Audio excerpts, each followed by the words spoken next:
it's our turn. I only wanted to help someone forgotten behind bars. I never imagined my letters would end up in the hands of the most dangerous man in the Mafia, or that he would escape prison just to find me. Now he knows my name, my face, and my body, and he says he's come to claim me as his. Welcome to my library. I'm Lena, and our story is just beginning.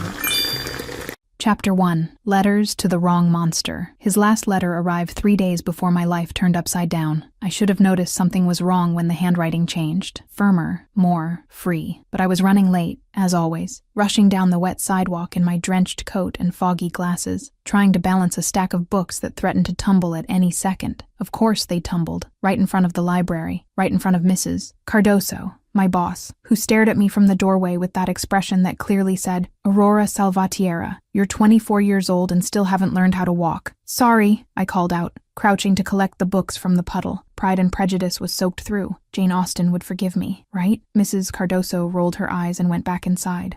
I stood up, pushing my glasses back into place with my index finger, a nervous habit I'd developed at 12 and never managed to break. My bun was falling apart, brown strands sticking to my neck. My beige cardigan, 3 sizes too big, was dripping. Perfect. Aurora. Absolutely stunning. I entered through the side door, leaving a trail of water down the hallway. The library was empty that Monday morning, the smell of old paper and reheated coffee filling the comforting silence. My safe place, my refuge. I tossed my bag onto the circulation desk and pulled out the chair, still trying to wring out the hem of my coat when I saw the envelope. White, plain, sender, Santa Cruz Federal Penitentiary. My stomach twisted instantly. The letters. I'd started writing them because of that stupid volunteer program the library offered. Humanitarian correspondence for inmates in rehabilitation. Mrs. Cardoso had practically forced me to participate, saying I needed to get out of my comfort zone more. So I wrote, to an anonymous inmate. No name, no face, no danger, or at least that's what I thought. For 2 years, I poured my soul into those letters. I talked about books, about loneliness, about how strange it feels to be invisible in the middle of a crowd. I wrote things I'd never told anyone, things I barely admitted to myself, and he always replied. Short sentences, clever, sometimes sarcastic, always intense. Never a name, never details, just words that seemed to understand me in a way no one else could. I picked up the envelope with trembling fingers, tore open the side. Inside, a single folded sheet. I opened it slowly, and my world stopped. "I'm coming for you, little librarian." My heart raced. I read it again and again. Little librarian. He'd never called me that before. Actually, he'd never called me anything. I flipped the page. Nothing on the back. "What?" I murmured to the paper, as if it could answer me. It had to be a mistake, some kind of sick joke. Inmates didn't come for volunteer pen pals. That didn't happen. It couldn't happen, right? I shoved the letter in the drawer with shaking hands and spent the rest of the day trying to focus on cataloging books, helping the 3 visitors who showed up, and pretending everything was normal. But my mind kept returning to that sentence.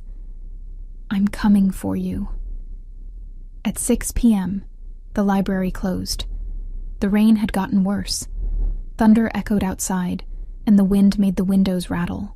I locked the front door, pulled up my coat hood, and opened the old umbrella that had lived in my bag for years. It broke immediately. "No, no, no, no," I grumbled, trying to fix the bent shaft as the rain started soaking me again. That's when I felt it. That strange feeling. Primal. Of being watched. I turned slowly. The street was empty. Streetlights illuminated the wet sidewalk. Cars rushed past on the main avenue. Nothing out of the ordinary. But my entire body was on high alert. I tucked away the useless umbrella and started walking faster, pulling my bag against my body. With each step, the feeling intensified, as if someone was right behind me, too close. I turned the corner from the library, looking for the light of the bus stop, and then I heard it. Footsteps, firm, deliberate, behind me. My blood ran cold. "Keep walking, Aurora. Don't look. Don't stop." I quickened my pace. The footsteps quickened too. My heart was pounding so hard I could hear my pulse hammering in my ears. I turned again, looking for any open place, any person, and I slammed into something solid. No, not something. Someone. 2 firm hands caught my shoulders, keeping me from falling. I looked up, breathless, my glasses sliding down my wet nose, and I forgot how to breathe. He was impossible. Tall, broad shoulders under an impeccable black suit that had no business looking so perfect in the rain. Dark hair slightly disheveled, as if he'd run his hand through it without caring. Sharp jawline, lips that looked carved from marble, but but it was his eyes that held me, dark, intense, dangerous, and fixed on me as if I were the only thing in the universe that mattered. He didn't say anything, just stood there, holding me, rain sliding down his face, while his gaze moved slowly down my face, over my crooked glasses, over my parted lips, and then he smiled, slow, devastating, as if he knew exactly the effect he was having. I managed to say, my voice coming out too thin. You're in my way. His smile widened, just a little. I am. His voice was deep, controlled, with an accent I couldn't identify, but that did something strange to my stomach. He took a step forward. I took a step back. My back hit the brick wall of the library. He placed his hand on the wall, beside my head, trapping me there without touching me. My heart exploded. What do you want? I asked, hating the tremor in my voice. He tilted his head, studying my face with that disturbing intensity. You wrote to me for 2 years. Aurora. My name. He knew my name. Now I want to hear your voice. The world spun. No. How did you? I choked out. He raised his other hand, slowly, as if handling something fragile, and pushed my glasses back into place with his index finger. The touch was light, almost reverent, but it burned. I'm Dante Moretti, he said quietly. So close I felt his breath brush my forehead. The man you poured your soul out to. My blood turned to ice, and then fire. You're the inmate, he finished, his smile disappearing, replaced by something much darker, much more dangerous. But not anymore. He stepped back, adjusting the cuff of his jacket, and I saw it. A tattoo on his left wrist, a coat of arms, crown, crossed swords. Something inside me screamed, run, but my feet wouldn't move. Dante looked at me again, that gaze that seemed to pierce through layers and layers until it reached my exposed soul. Your life just changed, little librarian. He took a step back, sliding his hands into his pockets, completely calm under the storm, and I suggest you get used to it. Then he turned and disappeared into the rain, leaving me there, soaked, trembling, with my heart beating out of my chest, and the terrible certainty that he was absolutely right. My life had just changed, and I had no idea how much. Chapter 2. The man who shouldn't exist. I didn't sleep that night. How could I? Every time I closed my eyes, I saw that smile, that look, that tattoo on his wrist that seemed to pulse with meaning. Dante Moretti. The name echoed in my head like a warning I'd ignored for too long. I lay in my tiny apartment, listening to the rain beat against the window, trying to process the impossible. The man I'd written to for 2 years, the anonymous inmate, safe, distant, had a face, a voice, a physical presence that had cornered me against a wall and turned my world upside down. And he knew where I worked, knew my full name, probably knew where I lived. Your life just changed, little librarian. I should have been terrified, and I was. But there was something else, something I refused to name, something that made my stomach flip every time I remembered the way he'd looked at me, as if I were important, precious, dangerous. Stop. I got out of bed at 5 in the morning, gave up trying to sleep, and took a cold shower hoping to clear my head. It didn't work. I arrived at the library 10 minutes early, a personal record, and stood in front of the glass door, looking inside as if seeing it for the first time. Everything seemed different now, more vulnerable, more exposed. He was here. He waited for me. You going in or putting down roots out there? Mrs. Cardoso's voice made me jump. I turned, hand to my chest. You scared me. She rolled her eyes and walked past me, unlocking the door. You've been weird since yesterday. Did something happen? A Mafia inmate appeared out of nowhere, cornered me against a wall, and turned my life upside down. Nothing much. No, just tired. She gave me a suspicious look but didn't push. I went inside, put away my bag, and tried to focus on the day's tasks, organizing returns, cataloging new books, helping visitors. Normal, safe, predictable. Everything my life used to be. But with each passing minute, I felt the tension build, as if I were waiting for something, as if he might appear at any moment. He won't come back. It was probably just a warning or a mistake. I wanted to believe that. I really did. Noon arrived without incident. The library was quiet, just 2 college students at a back table and an elderly woman browsing gardening magazines near the window. I was in the fiction section, organizing books in alphabetical order, my favorite kind of task, repetitive and comforting. When I felt it again, that feeling of being watched, my entire body stiffened. I turned slowly, and my heart stopped. Dante was leaning against the non-fiction shelf across the aisle. Dark gray suit today, no tie, 2 buttons of his white shirt undone, revealing a line of tan skin, hair perfectly combed back, but with one rebellious strand falling over his forehead. He looked absolutely out of place here, too dangerous, too real, and he was looking directly at me. His lips curved into a slow smile when our eyes met.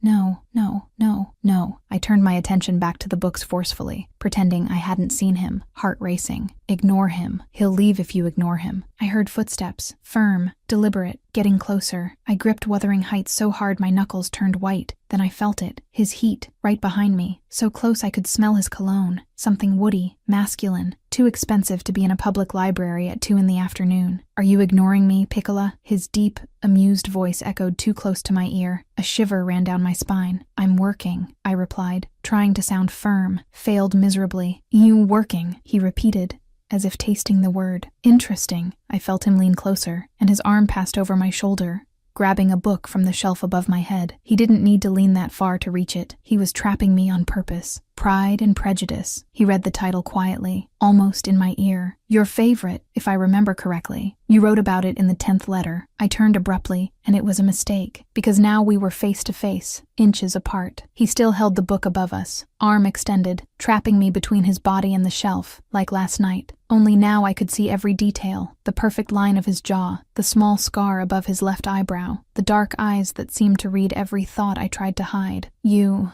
can't be here, I managed to say, though my voice came out lower than I intended. No, he tilted his head, studying my face with that disturbing intensity. It's a public library, isn't it? You know what I mean. I do. He lowered the book but didn't move away. You mean I shouldn't be near you? That I'm dangerous? That I should have stayed where I was? I swallowed hard. Exactly, Dante smiled, but it wasn't a comfortable smile. It was predatory. Too late, Aurora. He said my name slowly, as if savoring each syllable. And I spent 2 years reading your words. 2 years imagining what your voice would sound like. Your face. The way you bite your lip when you're nervous. My stomach flipped. How do I know you bite your lip when you're nervous? He raised his free hand and brushed his thumb across the corner of my mouth, so quickly I barely had time to process. Because you're doing it now. I turned my face away, feeling my skin burn where he'd touched. You don't know me. No. He finally lowered his arm, but didn't step back. I know you drink chamomile tea every night before bed, that you reread Jane Eyre whenever you're sad, that you're afraid of storms but pretend you're not, that you hide behind glasses and baggy clothes because someone, at some point, made you believe you should be invisible. My heart was beating so hard I was certain he could hear it. That's invasion of privacy. It's attention, he corrected quietly. Something you deserve and never got enough of. I couldn't respond to that, because he was right, and I hated that he was right. Aurora, Mrs. Cardoso's voice cut through the moment like a knife. I need you at the front desk. I blinked, snapping out of the trance, and backed away from Dante quickly, almost tripping over my own feet. He didn't try to hold me, just stood there, leaning against the shelf, watching me with that look that seemed to say, this isn't over. I ran to the front desk, my hands shaking, my face burning. What's happening to me? I spent the next hour avoiding the fiction section, but every time I looked over there, he was somewhere, browsing a book, sitting in an armchair, completely relaxed, looking at me, always looking, as if it were the most natural thing in the world. At 4 o'clock, I couldn't take it anymore. I grabbed my bag, mumbled something to Mrs. Cardoso about not feeling well, and left through the side door, hoping to escape before he noticed. But of course it didn't work, because when I turned the corner, he was there, leaning against a black car, a sedan too expensive for this neighborhood, arms crossed, waiting for me, as if he knew exactly which exit I'd use. I stopped in the middle of the sidewalk, my stomach sinking. Dante pushed off the car and walked toward me with that terrifying confidence of someone who's never been rejected in his life. Running from me. Piccola, I'm not running. I'm going home. Perfect. He stopped in front of me. Too close again. I'll drive you. You don't need to. It wasn't a request. I opened my mouth to protest, but he'd already placed his hand on my back. Light, almost casual, guiding me to the car. And the worst part, I let him. Because a terrible, stupid, curious part of me wanted to see how far this would go. The car's interior was even more luxurious than the exterior. Soft leather, digital dashboard, new car smell mixed with that cologne of his that was starting to stick in my memory. Dante got in on the driver's side and started the engine without saying anything. The silence was suffocating. Aren't you going to ask where I live? I finally asked, trying to sound casual. Failed. He glanced at me sideways, and his lips curved. 247 Oak Street, apartment 3B. My blood ran cold. How did you? Aurora. He said my name like a warning. Do you really think I'd spend 2 years reading your letters and not find out who you are? Something cold ran down my spine. That's disturbing. It's protection, he corrected, turning the car left. You have no idea how many people would like to use you against me. Against you? I don't even know you. He stopped at a red light and turned to look at me completely, and the expression on his face made my stomach flip. Serious, dark, dangerous. You know me better than anyone in this world, Aurora, he said quietly, and that makes you my greatest weakness. Before I could process that absurd statement, he resumed driving. When we arrived in front of my building, I practically jumped out of the car. Thanks for the... I started, but he was already out and at my side. I'm coming up with you. No, it wasn't a request, he repeated, this time with a tone that left no room for discussion. I could have insisted, could have made a scene, but something in his expression, something tense, vigilant, made me give in. We went up in silence, my steps quick in the narrow hallway, his slow, controlled, as if analyzing every inch of the place. When I reached my door, I searched for the key in my bag with trembling hands, but when I went to put the key in the lock, Dante grabbed my wrist, gently, but firmly enough to make me stop. I looked at him, confused. His eyes were fixed on the door, and then I saw it. The door was ajar, just an inch, almost imperceptible, but I was certain, absolutely certain, that I'd locked it when I left that morning. The silence grew heavy, dangerous. Stay behind me, Dante whispered, pulling me gently behind him. What are you? He pushed the door open, and my apartment was destroyed. Books scattered on the floor, cushions torn, drawers open, clothes thrown everywhere, as if someone had been searching for something, or trying to send a message. My breathing failed. Dante entered first, movements quick,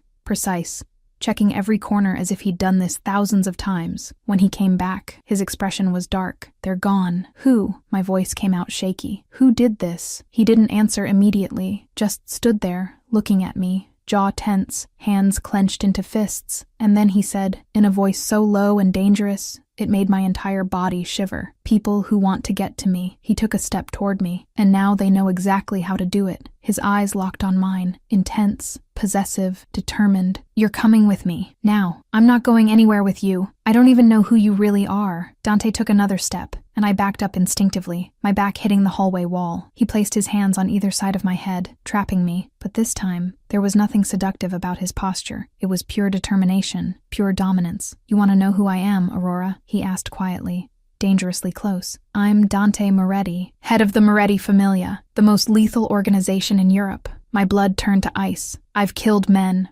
burned empires, destroyed entire families. He continued, each word a blow. And now you've become my only weakness. His hands moved, holding my face with a gentleness that violently contrasted with his words. So yes, Piccola, you're coming with me. He pressed his forehead against mine, and I felt his warm breath against my lips. Because I don't let anyone touch what's mine. My world was crumbling, and all I could do was look into those dark eyes and realize the terrible truth. He was serious about everything. Girl, your apartment is destroyed and you're worried about his sincerity? Priorities. Okay. Chapter 3. When the monster chooses you. I should have screamed, should have run, called the police, done anything a normal person would do when a self-confessed mobster shows up in your life and declares you're his property, but I did none of those things, because an irrational, completely insane part of me was too fascinated to move. Dante was still there, pinning me against the hallway wall, his hands on my face, his eyes drilling into mine as if he could see every contradictory thought passing through my head. You're scared, he murmured, his thumb brushing my cheek softly. It wasn't a question. Obviously, I managed to reply, though my voice came out shaky. You just admitted you're a criminal. His lips curved into a smile that didn't reach his eyes. And yet you're not running. Damn it. He was right, and we both knew it. I pulled my face away from his hands, creating what little space I could between us. I'm not your property. No, he agreed, but the way he said it seemed more like a technical correction than real agreement. You're more than that. This doesn't make any sense. You don't really know me. You just read some pathetic letters I wrote to a stranger. Something dark passed across his face. Pathetic? He repeated, his voice low, dangerous. Those letters were the only thing that kept me sane during 2 years of hell. The only light in a dark cell where men lost their souls. And you call them pathetic. I swallowed hard. He finally stepped away, running his hand through his hair, frustration evident in every movement. You don't understand, Aurora. He turned his back to me, looking at the destroyed apartment. The people I deal with, they have no limits, no mercy. And now that they know about you, he didn't finish the sentence. He didn't need to. The message was clear in the chaos of my apartment. They know who I am, and they'll use me. So what do you suggest? I asked, trying to control the tremor in my voice. That I just abandon my life and go with you to... Where exactly? Dante turned, and the expression on his face was one of absolute determination. To a safe place, a place where I can protect you. You didn't even ask if I want your protection. I don't need to ask. He took a step toward me, because we both know you don't have a choice. The truth of those words hurt more than it should. 20 minutes later, I was sitting in the passenger seat of his car again, with an improvised suitcase in the back, containing hastily thrown clothes and some books I'd managed to save from the chaos. I still couldn't believe I was doing this, getting in a mobster's car, going to an unspecified, safe place, with a man I didn't really know. But what was the alternative? Go back to the destroyed apartment, pretend nothing had happened, hope that whoever broke into my home decided a scared librarian wasn't worth the effort? No, I wasn't stupid enough to believe that. Dante drove in silence, jaw tense, eyes fixed on the road. Occasionally, he checked the rearview mirror, as if expecting to be followed. Of course he expects it. This is how he lives. How long? I finally asked, breaking the silence. How long what? How long do you plan to keep me? Wherever you're taking me. He glanced at me sideways. As long as necessary? That's not an answer. It's the only one I have right now. I crossed my arms, frustrated. You know this is kidnapping, right? Technically. His lips curved into a smile. Kidnapping implies you didn't get in the car voluntarily.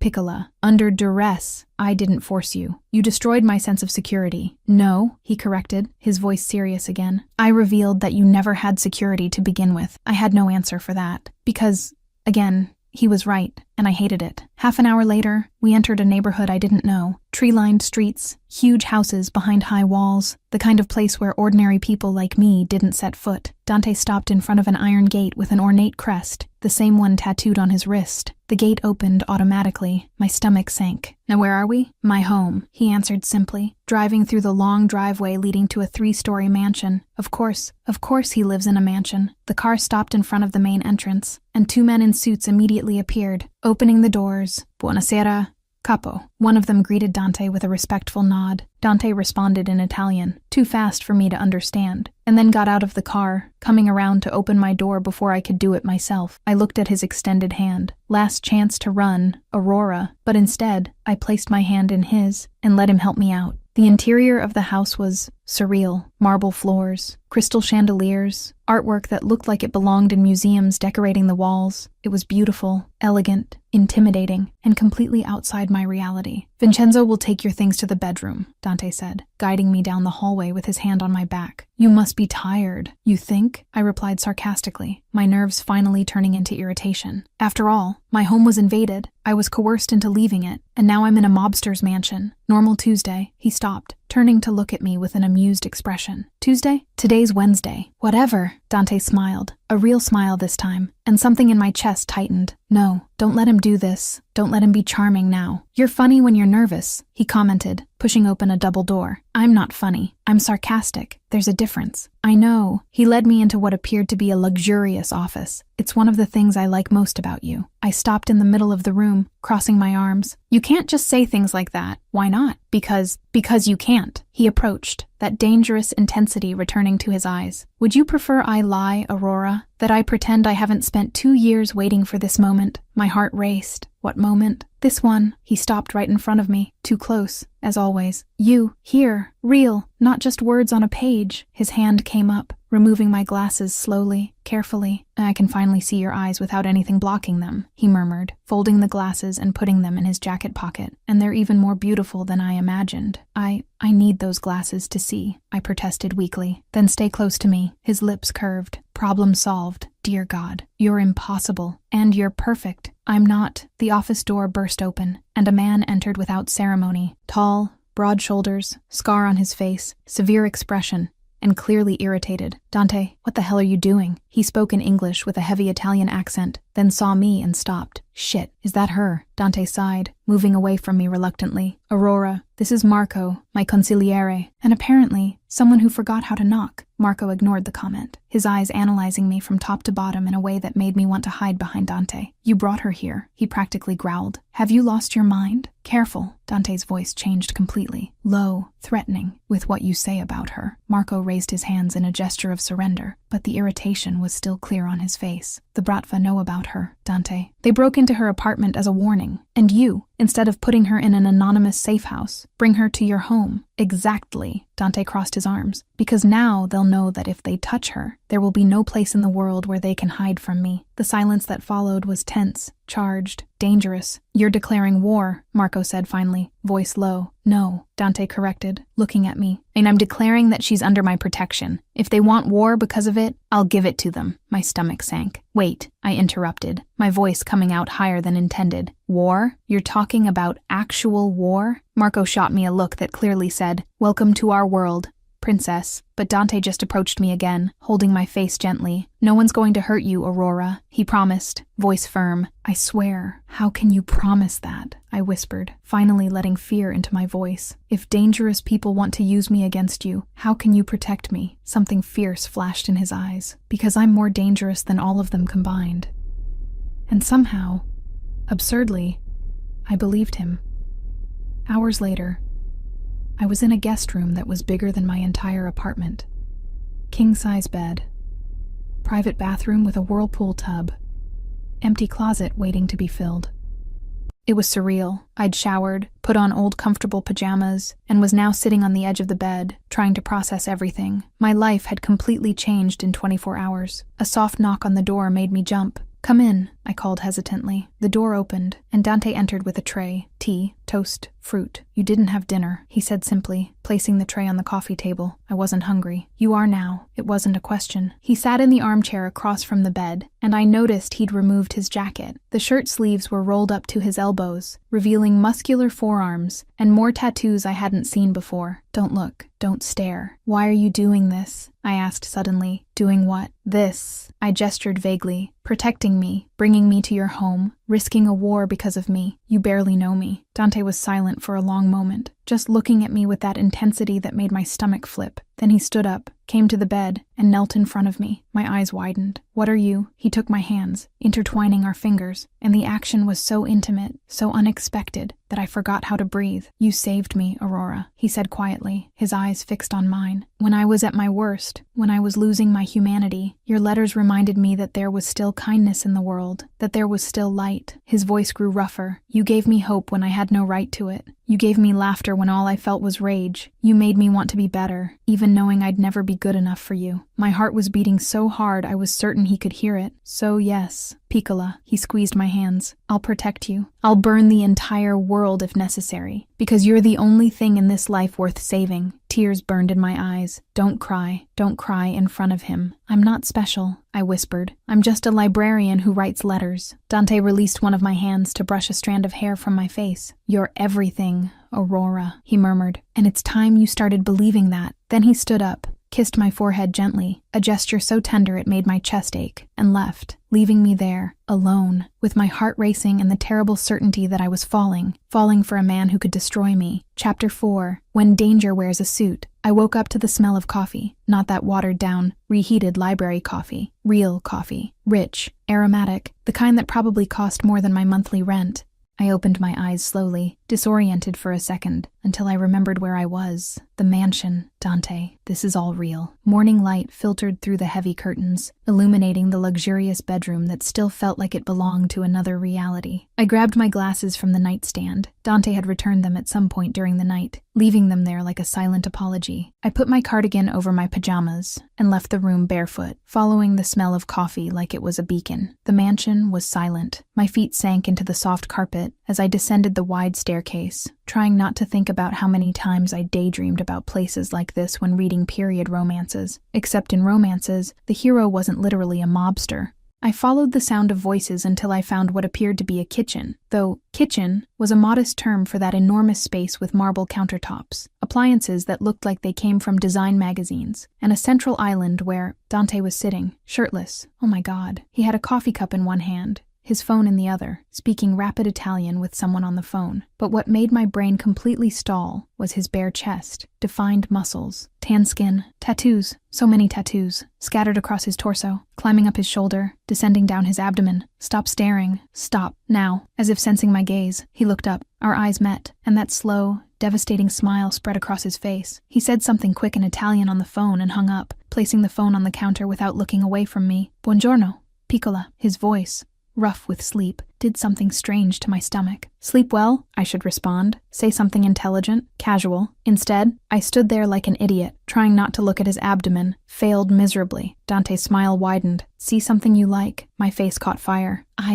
Why aren't you dressed?" He stood up from the stool with feline grace, and I had to fight the urge to back away. "I usually work out in the morning," he explained, approaching slowly. "I was about to shower when you woke up. How do you know I woke up? He pointed discreetly to the corner of the kitchen, where a small camera was installed. My eyes widened. You have cameras throughout the entire house. Security, he responded simply, stopping right in front of me. Too close, as always. I need to know if something's wrong. That's invasion of privacy. There are no cameras in your room, he assured, and something in his tone made my stomach flip. Or the bathroom. I'm not that kind of monster. Just the other kinds, apparently. You're overprotective, he suggested, amusement clear in his eyes. Possessive. Jealous to the extreme. I was going to say insane. That too, he agreed calmly, grabbing a clean cup and pouring coffee for me without asking if I wanted any. Milk? Sugar? Milk. 2 sugars. He prepared it exactly how I liked it, and handed me the cup, his fingers brushing mine in the process. Intentional. Everything he does is intentional. Thank you, I murmured, retreating quickly and sitting on the farthest stool. Dante leaned against the counter, facing me, crossing his arms in a way that made his muscles flex. Stop looking. We need to talk about some things, he said, his voice becoming serious. My stomach sank. That sounds ominous. Because it is. He didn't try to soften it. The Bratva won't give up just because you're here. In fact, this might make them move faster. The Bratva? Russian Mafia, he explained. They've wanted my territory for years. And now that they know about you, he didn't finish, but he didn't need to. I'm a weakness. I completed, my voice coming out lower than intended. Something dangerous passed across his face. You're not a weakness, Aurora, he said, voice low and intense. You're a priority. There's a difference. Doesn't feel like it, Dante sighed, running his hand through his hair in a frustrated gesture. I need you to trust me, to follow my instructions, to behave like an obedient prisoner, I interrupted, irritation finally winning over fear. His eyes narrowed. You're not my prisoner. No, I stood up from the stool. Because it really seems like I am. I can't go home. I can't work. I can't have my life back. And all because you decided I'm yours. The silence that followed was charged. Then Dante moved, too fast for me to react.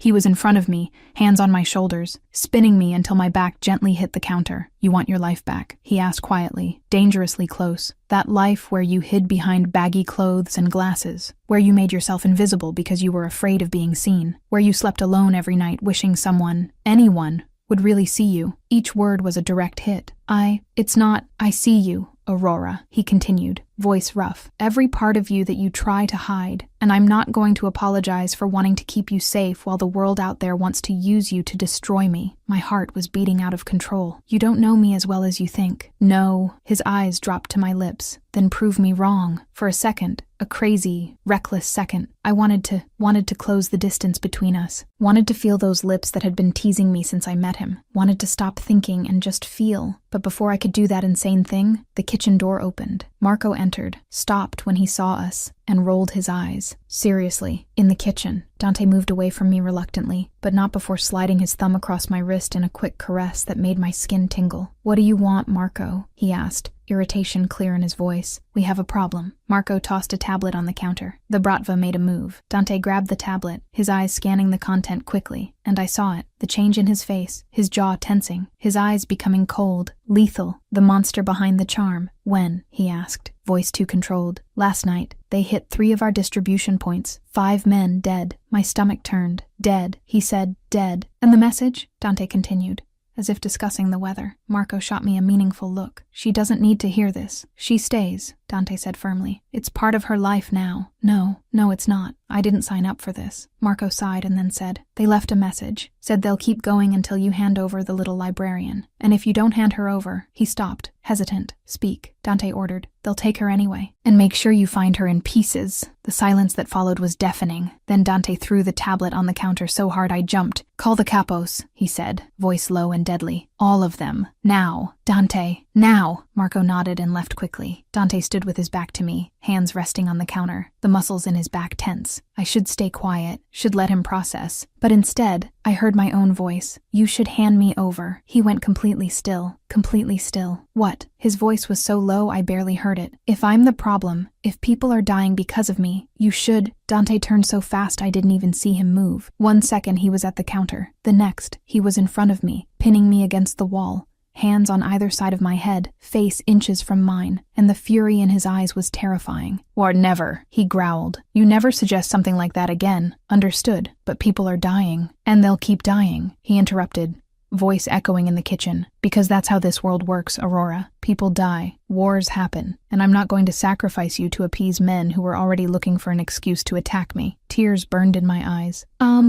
I don't want anyone to die because of me. His expression softened minimally, and he released one hand from the wall to hold my face. Then don't die yourself, he whispered, voice rough, because if something happens to you, I'll burn this entire world, and there won't be anything left but ash. A tear fell. He wiped it away with his thumb, that gentle gesture contrasting with the violence of his words. Do you understand what I'm saying? He asked quietly. You're my line, the only thing keeping me human, and if I lose you, he didn't finish. He didn't need to, because I saw it in his eyes, the abyss, the darkness, the monster he kept under control by a thread, and that thread was me. I understand, I finally whispered. Dante closed his eyes for a second, as if composing himself, and then stepped back. Get dressed, he ordered, voice returning to its controlled tone. There are clothes in your bedroom closet. I picked some things I thought you'd like. You picked clothes for me? A small smile touched his lips. Piccola, do you really think I didn't pay attention to every detail you mentioned in your letters? My heart did a strange jump. Dante, after the meeting, we'll talk, he promised, already moving away, about everything. But right now I need to deal with this. He stopped at the door, looking back. And Aurora? Yes, don't leave this house. For anything. His eyes were serious, lethal, because the men out there won't be as gentle as me if they get their hands on you. Then he left, leaving me there, trembling,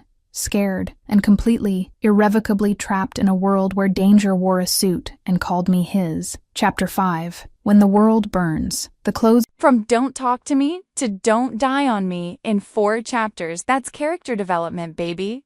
Chapter 5. When the world burns. The clothes in the closet were perfect, and that scared me more than it should. Simple dresses in pastel tones, soft cardigans, comfortable pants, even delicate lingerie. Nothing vulgar, but intimate enough to make my face burn imagining Dante choosing each piece. He paid attention to everything. I grabbed a light blue knee-length dress and a beige cardigan, dressing quickly and trying not to think about how each piece fit my body perfectly, as if he knew my exact measurements. Of course he knows. He probably investigated down to my favorite soap brand.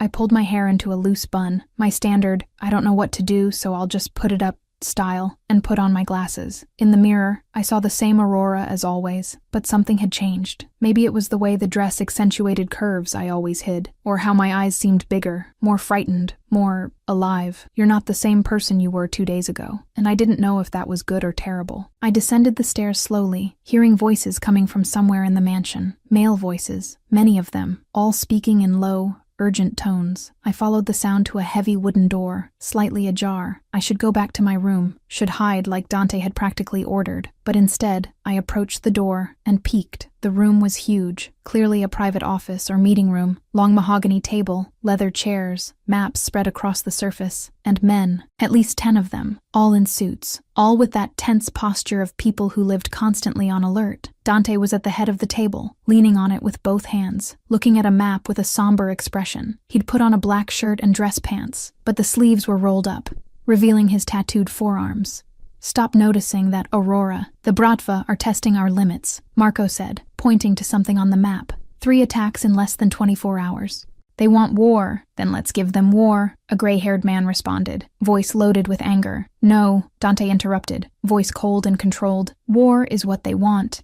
Chaos, distraction. While we're busy defending territory, they move on other fronts. So what do you suggest, Capo? Another man asked. That we stand by while they kill our people? Dante raised his head, and even from where I stood, I could see the coldness in his eyes. I suggest we cut off the head of the snake, he said simply. Viktor Volkov, their leader, he dies. The organization falls into chaos. A tense silence filled the room. You're talking about assassination, Marco said carefully, of an international leader. That'll bring attention we don't want. They brought this on themselves the moment they threatened what's mine. Dante responded, straightening, and I don't make empty threats. Victor's going to learn that the hard way. He was talking about me. My stomach flipped with a strange mixture of fear and something dangerously similar to inverted possessiveness. No, you can't like this. This is insane. And the girl? Someone asked. She's the trigger for all of this. Wouldn't it be easier to? The change in the room was instantaneous. Dante turned so fast that the man who'd spoken instinctively backed up. Finish that sentence, Dante said quietly, dangerously. I dare you. The man paled. Capo, I didn't mean... You did, Dante interrupted. taking a step toward him. You were going to suggest I get rid of her, that I use her as a bargaining chip, that I sacrifice her. The silence was deafening. So let me make something very clear, Dante continued, voice echoing through the room. Aurora Salvatierra is under my protection. Anyone who suggests otherwise will deal with me personally, and I promise you won't like it. He looked around the table, meeting each man's eyes individually. She's not a weakness. She's not a bargaining chip. She's mine, and I protect what's mine. Understood? Murmurs of agreement echoed. Good. Dante returned to the head of the table. Now let's plan how we're going to end Viktor Volkov before he becomes a bigger problem. That's when my foot accidentally hit the door. The sound echoed through the room. All eyes turned to me. Shit. Dante reached the door in 3 long strides, opening it completely and staring at me with a mixture of surprise, irritation, and something else. Something warm. Aurora. He said my name like a warning. What are you doing here? I heard voices and decided to spy on a Mafia meeting. He raised an eyebrow. Smart. I wasn't spying. I was worried. His lips curved minimally. Worried about who? Me or yourself? Both, I replied, feeling my face heat under the gaze of all the men in the room. You're planning to assassinate someone like you're choosing what to have for dinner. One of the men laughed. Marco glared at him. Dante sighed, gently grabbed my elbow, and pulled me out of the room, closing the door behind us. You should be in your room, he said, but there was no real anger in his voice. You can't keep me locked up like I'm a pet. No, he agreed, approaching, but I can keep you safe, even if you don't help. Safe, I repeated incredulously. You just planned an assassination, and you think I haven't done that before? He asked calmly. Aurora, I'm not a good man. I never pretended to be, but I'm good to you. And if that means getting my hands even dirtier to protect you, I'll do it without hesitation. My heart was beating out of control. I don't want you to kill because of me. Then give me another option, he challenged, hands on my shoulders. Tell me how I protect you without eliminating the threat, because I'm open to suggestions, Piccola. But I won't risk your life to keep my hands clean. I had no answer for that, because he was right. In a terrible, violent, impossible way, he was right. I don't know how to process this, I finally admitted, voice coming out low. How to process you. Something softened in his face. You don't need to process it now, he murmured, brushing away a strand that had escaped from my bun. You just need to trust that I won't let anything happen to you. What if something happens to you? The words came out before I could stop them. Dante stopped, his eyes widening slightly. Aurora, you think only you care, I continued, emotion finally overflowing. You think I could just move on if something happened to you? After everything you've said, everything you've done? My voice failed. Dante pulled me to his chest in a sudden movement, his arms wrapping around me completely. And for the first time since all this began, I felt safe, ridiculously, impossibly, irresponsibly safe. Nothing's going to happen to me, he murmured against my hair, voice rough. I have too much reason to survive now. I closed my eyes, breathing in that scent that was becoming far too familiar. This is wrong. All of this is wrong. But it feels so right. The office door opened, and Marco appeared, stopping when he saw us. Sorry to interrupt the moment, but we have a problem. Dante moved away from me reluctantly. What kind of problem? Victor sent a message. Marco extended a phone. You'll want to see this. Dante took the phone, his eyes scanning the screen, and I saw it. The complete change. The gentle man disappearing, replaced by the cold, calculating mob boss. Son of a bitch, he growled. What is it? I asked, my stomach sinking. Dante showed me the screen. It was a photo of me, leaving the library 2 days ago. And below, a message in Russian that Marco translated. Your little librarian is beautiful. Would be a shame if something happened to that pretty face. My blood ran cold. They were following me, I whispered. Since before I arrived, Dante completed, jaw tense. When they knew about you before I even made my move. How? Someone's leaking information, Marco said darkly. Someone inside the Familia. The silence that followed was heavy. Then Dante handed the phone back to Marco, his expression becoming something that made my entire body shiver. Something cold, calculating, deadly. Find the traitor, he ordered. I don't care how, and when you find them, he didn't finish. He didn't need to. Marco nodded and went back to the office. Dante turned to me, and for a moment, I saw the conflict in his eyes. The man who wanted to keep me safe, and the monster who was ready to burn the world to do it. Aurora, he said quietly, holding my face with both hands. I need you to stay here, inside the house. No matter what happens, no matter what you hear, you don't leave. Why? What are you going to do? What I should have done from the beginning. He pressed his forehead against mine, closing his eyes. I'm going to send a message. one that Victor won't forget. My heart raced. "Dante, trust me," he whispered. "Just trust me." Then he kissed my forehead, a long, almost desperate kiss, and moved away, and I stood there, in the silent hallway, watching him disappear back into the office, knowing something was about to happen, something that would change everything again. I didn't know I was right, didn't know that in less than 3 hours, my world would crumble again, didn't know that Viktor Volkov wasn't just threatening, he was attacking. Chapter 6. When Hell Knocks at the Door. 2 hours passed in tense silence. I was in the library. Yes, Dante had a private library, because of course he did, trying to distract myself with a book I'd already read 3 times. It wasn't working. Every time I heard footsteps in the hallway, my entire body went on alert. Every time voices echoed from somewhere in the mansion, my heart raced. What is he doing down there? The meeting had extended. Men came and went. Cars arrived and left. I could hear the constant movement, as if the mansion had transformed into a command center, and in a way, that's exactly what it was. I put the book aside, unable to concentrate, and walked to the large window overlooking the back gardens. The sun was beginning to set, painting the sky in orange and pink tones. It should have been beautiful, but all I could think about was the message. Would be a shame if something happened to that pretty face. They'd photographed me, followed me, knew where I worked, where I lived, and Dante was right. I'd never been safe. The library door opened, making me jump.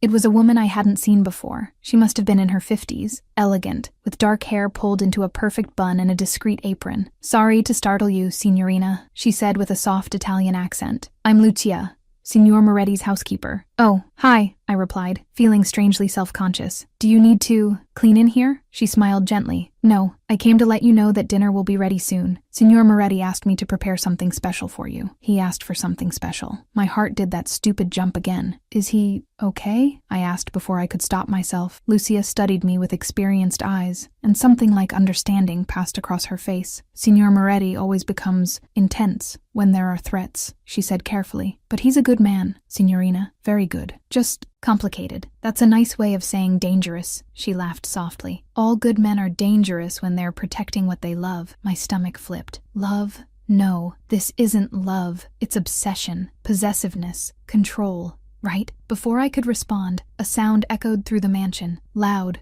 shrill, terrifying, an alarm. Lucia paled instantly. "Stay here," she ordered, all gentleness disappearing, replaced by something hard and efficient. "Don't leave this room." "What's happening?"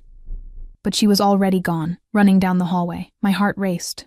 "Don't leave." Dante said not to leave, but my feet were already moving, taking me to the door. The alarm kept ringing, shrill and urgent. Voices shouted in Italian. Footsteps ran in all directions. And then I heard it, the unmistakable sound of glass breaking, coming from downstairs. Someone broke into the house. My mind screamed at me to run back to the library, lock the door, hide, but my body was paralyzed, clinging to the doorframe, trying to process what was happening. They came, the Bratva. They actually came. More glass breaking, screaming, and then gunshots. My blood froze. Gunshots. There are gunshots inside the house. "Aurora," Dante's voice thundered through the hallway, and then he appeared, running toward me with a gun in his hand. A gun. He has a gun. He reached me in seconds, grabbing my arm and pulling me back into the library. "I told you to stay in your room," he growled, locking the door behind us. "I heard the alarm and you should have stayed hidden." He cut me off, pushing a heavy bookshelf in front of the door, with strength that shouldn't be human. More gunshots echoed downstairs. Closer now. "How many?" I asked, my voice shaking. "How many are there?" "Too many," he replied, checking the gun with efficient movements. "Victor sent an entire squad. He's not playing around. And your men, holding them, for now." Dante turned to me, and the intensity in his eyes was terrifying. "Aurora, I need you to listen very carefully to what I'm about to say." I nodded, unable to speak. "There's a secret passage behind that bookshelf." He pointed to the opposite wall. "It leads to a tunnel that exits 3 blocks from here. Marco's waiting on the other side with a car. You want me to run?" "I want you to survive," he corrected, pulling me by the hand to the bookshelf. "If something goes wrong, if they get past me, you run. Don't look back. Don't wait. You run." Tears burned in my eyes. "What about you?" Something broke in his face for a second. "I'll be fine, Piccola. I always am." "You're lying." He stopped, looking at me with an expression that made my chest ache. "Maybe," he admitted quietly, "but I need you to go anyway." He pressed something on the side of the bookshelf,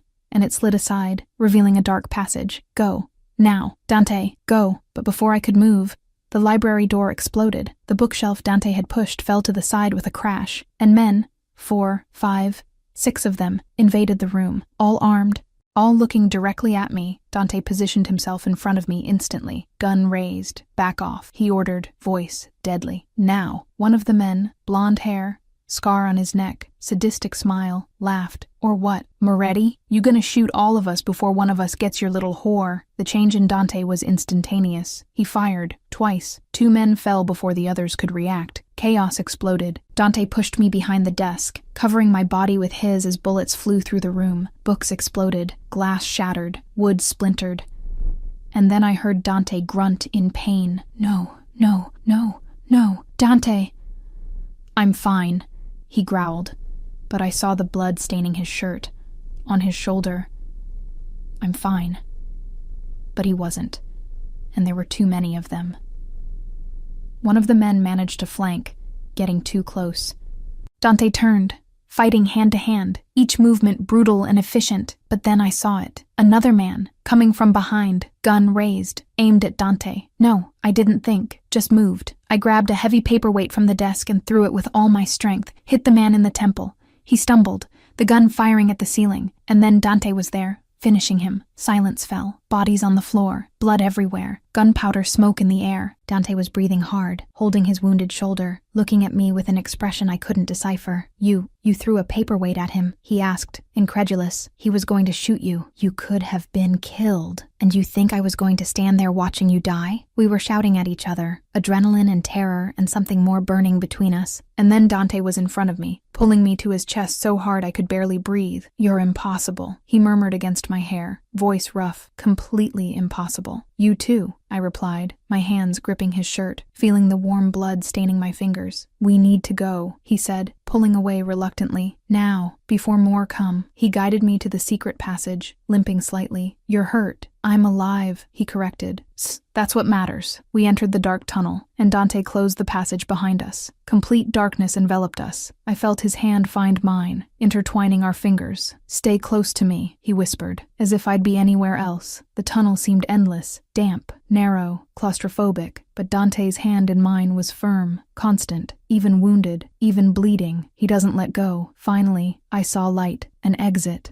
Marco was there, exactly as Dante had said, next to a black SUV. Capo! He ran to us as soon as we emerged. Shit! You're bleeding. I'm aware, Dante replied dryly. The house. Secure. Your men repelled the invaders, but it was close. Dante nodded, and then his legs gave out. Dante! I screamed, trying to hold him. Marco helped me, and together we got Dante into the back seat of the car. Hospital, I ordered. No, Dante protested, even though he was too pale. Can't be a hospital. They'll ask questions. I don't care about questions. You need medical help. We have a doctor, Marco said, already starting the car. Private, discreet. I got in the back seat with Dante, pressing my hands against his wound, trying to stop the bleeding. So much blood. Aurora, Dante whispered, his hand covering mine. Are you hurt? He just woke up from surgery and he's worried about me. Am I okay? You're the one who got shot, you idiot. He smiled, a weak but real smile. Idiot? He repeated. Piccola, that's no way to talk to an injured man. It's exactly the way. Tears finally escaped. You could have died, Dante. You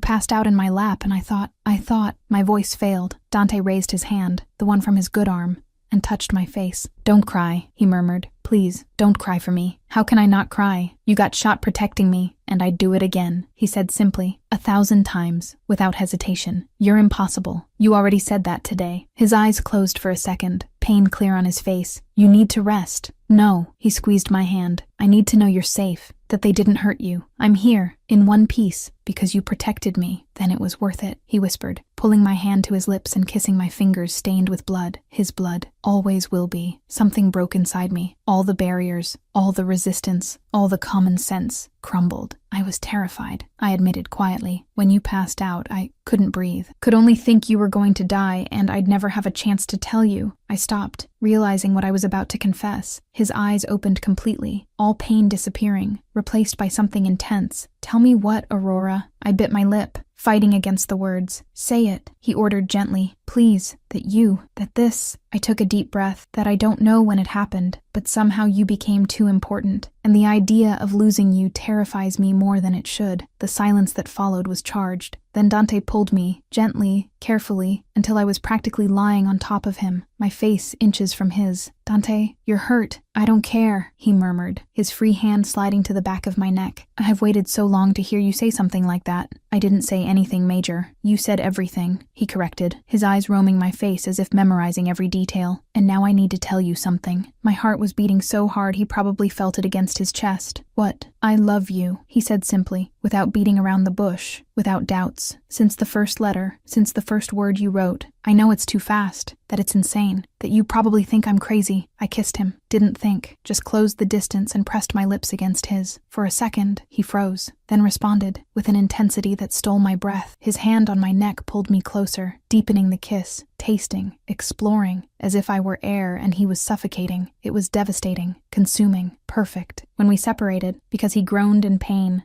and I remembered he had a bullet hole in his shoulder. We were both breathless. You kissed me, he said, incredulous, a slow smile spreading. You actually kissed me. You were talking too much. He laughed, and then groaned again. Stop making me laugh. It hurts. Then stop almost dying, I replied. But I was smiling too, ridiculously. Dante pulled me back close to him, ignoring the pain, and kissed my forehead, my nose, my eyes, my aurora, he murmured. My impossible and brave librarian, your insane and possessive mobster. You accept, he asked, and there was real vulnerability in his voice. Even knowing what I am, what I do, I looked into those dark eyes, seeing the man who had written moving letters from prison, the man who had invaded my life but also saved it, the man who had been shot protecting me and still only cared if I was okay. Yes, I finally answered. I accept. The smile he gave was blinding. Good, he said, because I wasn't going to give you a choice anyway. I should have fought back, should have protested, but instead, I just snuggled against him, carefully, avoiding his wounded shoulder, and let his heartbeat calm me. This is crazy. This is dangerous. This is everything I shouldn't want, but it's mine. Chapter 7. When the Monster Bleeds. The doctor arrived 20 minutes later. 20 minutes of absolute hell where I held unconscious Dante in the back seat, pressing his bloodied shirt against the wound, praying to gods I barely believed in. Please, please don't let him die. Marco had taken us to what looked like an abandoned warehouse, but inside it was completely different. Clean, equipped, like an improvised clinic. Of course he has this. Mobsters don't go to normal hospitals. 2 men had carried Dante to a stretcher, and now he was in a back room while the doctor, a middle-aged man with steady hands and a professional expression, worked on the wound. I was outside, pacing back and forth, with blood, his blood, staining my hands and clothes. This is real. This is actually happening. Sit down before you pass out too, Marco said, appearing at my side with a glass of water. I'm not going to pass out. You're pale as paper and shaking. Sit.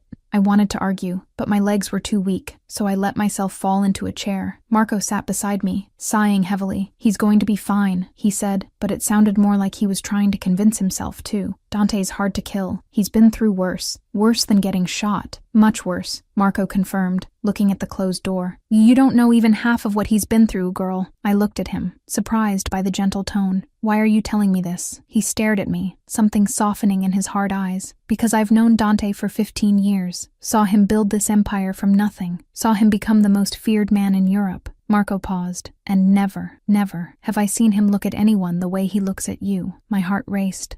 It's not. Don't deny it, he interrupted. You saved him today.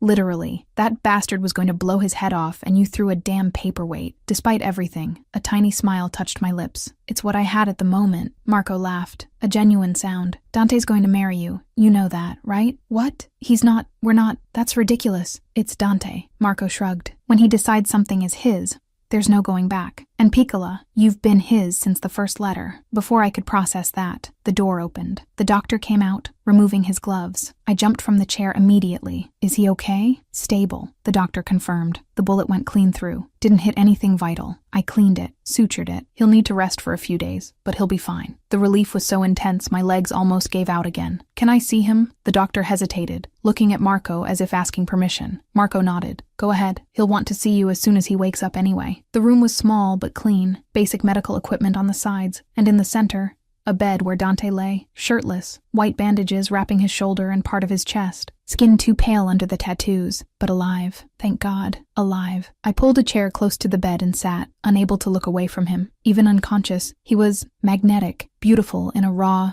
dangerous way. The tattoos told stories I didn't know. Old scars marked his skin in various places. This man lived a life I can't even imagine. Without thinking, I reached out and traced a thin scar that crossed his ribs. Dante moved, a low groan escaping. I withdrew my hand immediately. Sorry, I didn't mean to, but then his eyes opened, dark, unfocused, searching, until they found mine. Aurora. My name came out hoarse, rough. Are you hurt? He just woke up from surgery and he's worried about me. Am I hurt? You're the one who got shot, you idiot. A weak smile touched his lips. Idiot, he repeated. Piccola, that's no way to talk to an injured man. It's exactly the way. Tears burned in my eyes again. You could have died, Dante. You passed out in my lap and I thought.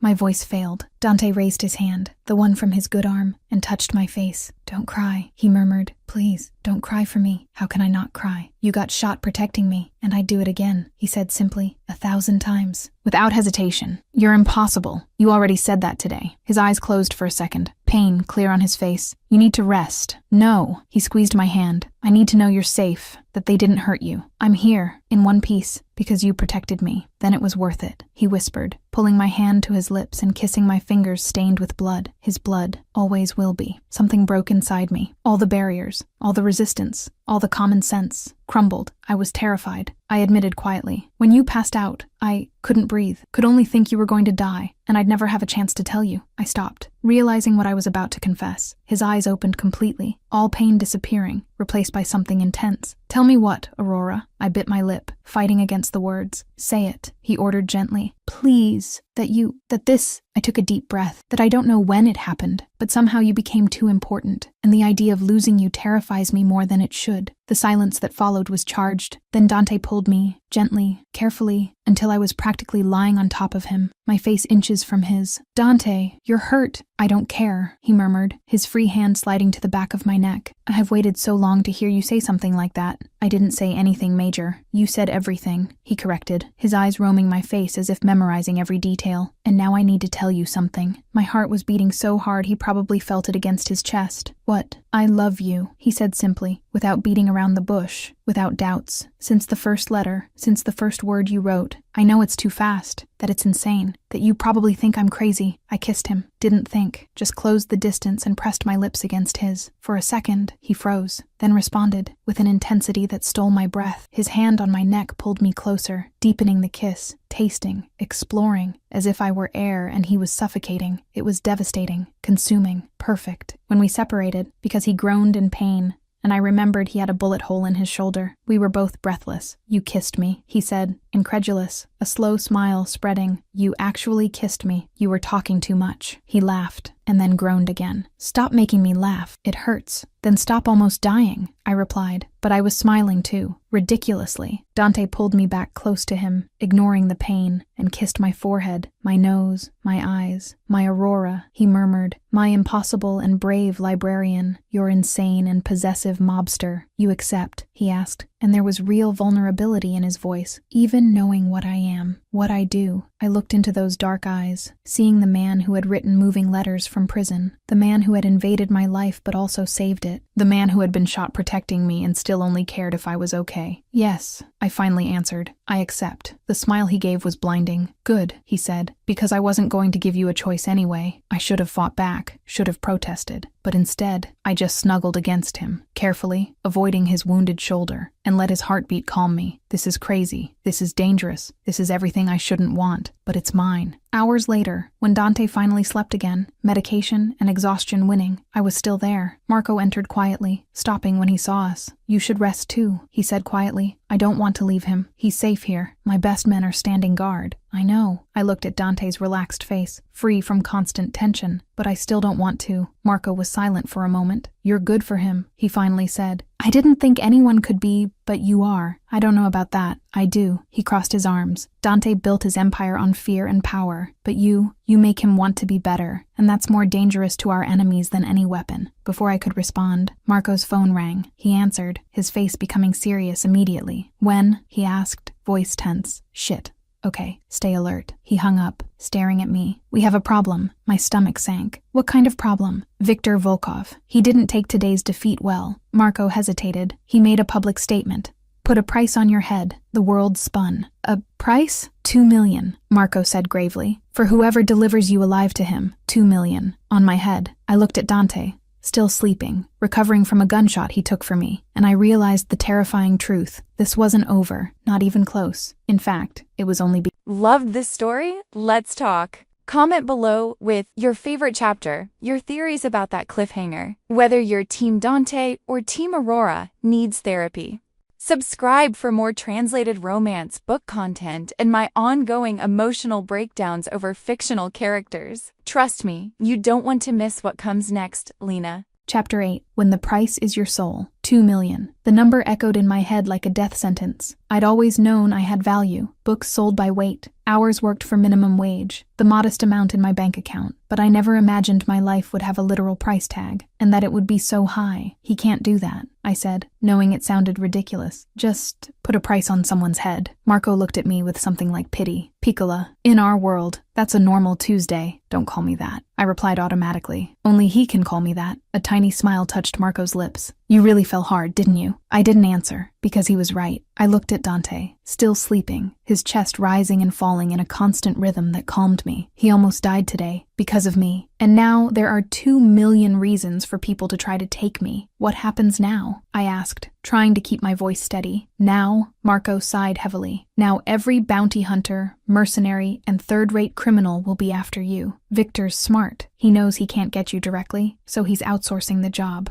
And Dante will lose it when he finds out, Marco said dryly. We're probably going to want to lock you in an underground vault until this passes. This isn't going to pass, is it? Marco was silent, and the silence was answer enough. So, what do I do? My voice came out smaller than intended. Hide forever. Live in constant fear. Let Dante risk his life repeatedly because of me. You survive. Marco answered simply. The best way you can. Survive. That's all that was left now. Dante woke up 2 hours later, and the first thing he did was search for me with his eyes. Still here, I said softly, squeezing his hand. He smiled, but it only lasted until Marco entered. I need to talk to you, Marco said, tone serious. Dante must have seen something in his face, because his expression changed instantly. Talk. Victor put a price on her head. 2 million. The silence was deafening. I felt Dante's hand squeeze mine so hard it hurt. His entire body went tense, muscles contracting under the bandages. How much? He asked, voice low. Dangerous. 2 million. Alive. Dante closed his eyes, and I saw it. The internal battle. The monster wanting out. The fury being contained by a thread. Dante, I started. Leave, he said, but he was looking at Marco. What? You. Dante looked at me, and there was something wild in his eyes. You need to leave. Now, before I say something I can't take back. I'm not going anywhere. Aurora, please. And there was real desperation in his voice. I'm trying to protect you. From me. From what I'll become if you stay here listening to what I need to plan. I understood. He didn't want me to see the monster fully unleashed. Okay, I agreed gently, standing up.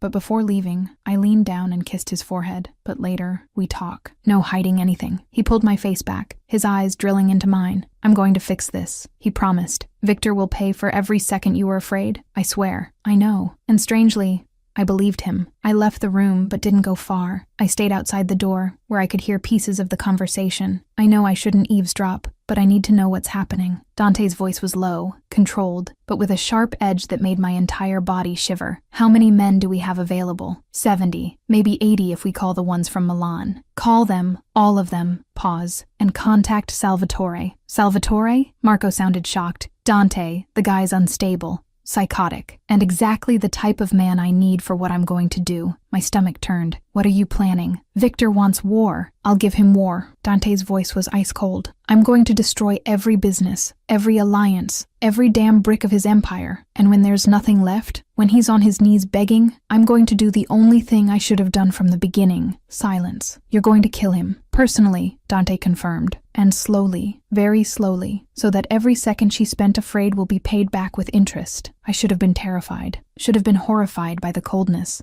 the violence, the calculated planning of an assassination, but all I felt was security, because he'll protect me, no matter the cost. 3 days passed in a strange blur. Dante recovered quickly, faster than should be humanly possible, but I was beginning to realize that Dante Moretti didn't operate by normal rules. The mansion transformed into a complete command center. Men came and went constantly. Meetings happened in rapid, tense Italian. Guns were checked, cleaned, distributed. A war was being prepared, and all because of me. I tried to keep busy, read books from the library, helped Lucia in the kitchen. She insisted I needed to eat more, avoided thinking about the fact that there were thousands of people out there who wanted me dead, or worse, alive. But at night, when Dante came to my room, he never stayed the entire night, always respected my space. That's when reality hit me. On the 3rd night, he came in to find me awake, looking out the window. "Can't sleep?" he asked gently. I turned. He was shirtless again, just sweatpants, the white bandages contrasting with his tan skin. "I keep thinking," I admitted, about how many people are going to die." I looked at him directly. "Because of me," Dante sighed, coming to me and pulling me to his chest gently. "Not because of you,"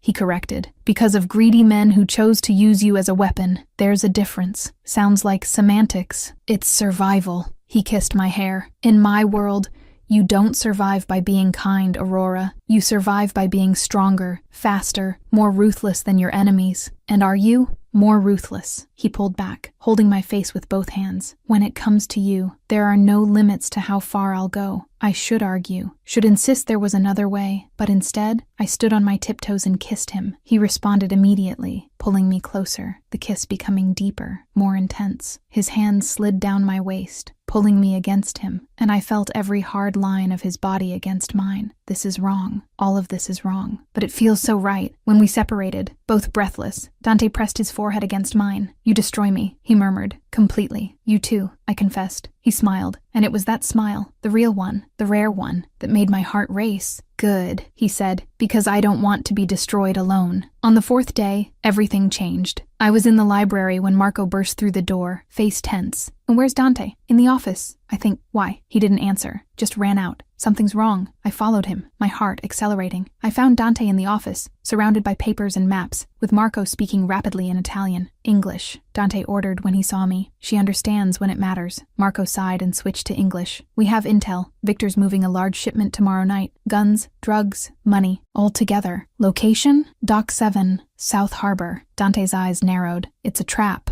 "Probably," Marco agreed. "But if it's not, it's our chance to do real damage. And if it is a trap, it's his chance to catch all of us at once." Tense silence. "What are you going to do?" I asked. Dante looked at me, something working behind those dark eyes. "I'm going to take the risk," he finally said, "but with precautions. Dante, it's the best chance we have to weaken Victor enough to get to him." He stood up, coming to me. "But you stay here, locked in, with guards." "I know." He seemed surprised I didn't argue. "You agreed, just like that. You think I want to go to a possible trap at a dock?" I rolled my eyes. "I read novels, Dante. I know how these things end." He smiled, pulling me into his arms. "My pragmatic librarian. You're suicidal mobster." I shot back. "Promise you'll come back. Always," he promised, kissing me softly. "Always come back to you." The next night, I watched from the window as Dante and his men left. 6 cars, guns, palpable tension in the air. He'll be fine. He always is. But my stomach was churning anyway. The hours passed slowly. Each minute was torture. 10 p.m., 11, midnight, no news. "Signorina, you should rest," Lucia said gently,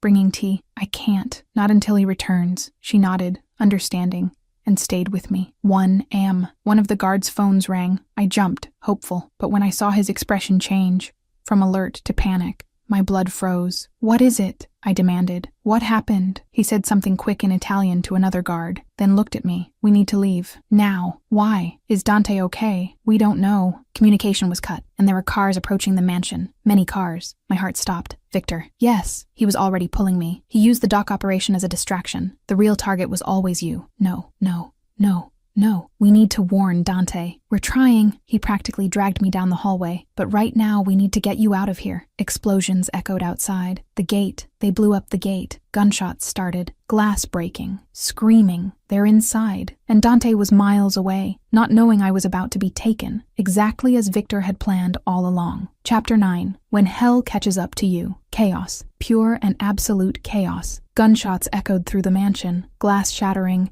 Men screaming in Italian and Russian. The smell of burnt gunpowder invaded the air as the guards pulled me down the hallway. The secret passage, one of them shouted, through the library. We ran. My bare feet slipped on the polished marble, my heart beating so hard I could barely hear my own thoughts. Dante. Where is Dante? We reached the library, and they pushed the bookshelf that revealed the tunnel. The same tunnel we'd used days ago. Feels like a lifetime ago. Get in! The guard pushed me. Go straight to the end. Don't stop for anything. What about you? We'll hold them here as long as we can. Go! I hesitated for a second. Just one. Looking at those men who were about to die for me. Strangers. Mobsters. Criminals, and yet willing to give their lives. Then I entered the tunnel. Darkness swallowed me immediately. I tried to remember the way, my feet stumbling on loose rocks, my hands feeling the damp walls. Keep going. Don't stop. Dante said not to stop. Behind me, I heard when they reached the library. More gunshots, screaming, and then silence. They're dead. All dead. Tears burned my eyes, but I kept running until I heard footsteps behind me. In the tunnel, they found me. I accelerated, my lungs burning. Feet bleeding on sharp stones. Almost there. Has to be almost there. I saw light. The exit. I ran faster, every muscle screaming. I burst through the exit, falling to my knees in the dirty alley. Breathless. Desperate. Car. Marco said there would be a car, but there was nothing. Just the empty alley. Trash. Darkness. No. I looked around frantically, searching for anything. A street. People. Help. And then I heard it. Footsteps coming out of the tunnel behind me. I turned, expecting to see one of Victor's henchmen, but it was worse. Much worse. The man who came out of the tunnel was huge, almost 6.5 feet tall, shoulders that looked capable of knocking down walls, scars covering half his face, and he was smiling. "Little Aurora," he said in English with a heavy Russian accent. "Victor will be very happy to see you. Please," my voice came out shaky. "Please, don't," he laughed, a guttural, cruel sound. 2 million, you're worth 2 million. He approached slowly, like a predator playing with prey. But I think I'll ask for more. After all, you were a lot of trouble. Run, need to run. But my body was paralyzed with terror. He was meters away when I heard it. The sound of an engine roaring, tires screeching, and then a black car turned the corner at absurd speed, skidding and stopping between me and the Russian. The door opened. "Get in!" a female voice shouted. I didn't question, just ran and jumped in the car. The woman, dark hair, sharp eyes, dressed all in black, accelerated before I even closed the door. Shots hit the back of the car. "Get down," she ordered. I threw myself on the seat, heart exploding, while she drove like crazy through the narrow streets. More shots. The rear window exploded, but she didn't slow down, just turned sharply, again and again, until finally the sound of pursuit disappeared. Only then did she decelerate. I sat up trembling, looking at her. "Who are you?" She glanced at me in the rearview mirror. "Isabella Moretti," she answered. "Dante's sister. And apparently, your new babysitter." "Sister. Dante has a sister. I didn't know he had a sister. He doesn't like to advertise," she said dryly. "Mainly because I'm a better shot than him." Despite everything, a sound that could be hysterical laughter escaped. Isabella smiled. Quick, sharp. "Are you okay? Hurt?" I looked at myself. Bleeding feet, torn clothes, trembling hands. "I'm alive." "Good enough." She grabbed her phone. "I need to tell my idiot brother you're safe before he destroys the entire city." She dialed, put it on speaker, answered on the first ring. "Isabella, where is she?" Dante's voice thundered through the car, hoarse, desperate, wild. "With me. Safe. Breathe." A sound that could be a sob or a growl echoed. "Where?" "Heading to the secondary meeting point. You know where. I'm 10 minutes away. Don't leave there. Don't let her out of your sight for even a second." "Dante, not for 1 second." "Isabella, okay.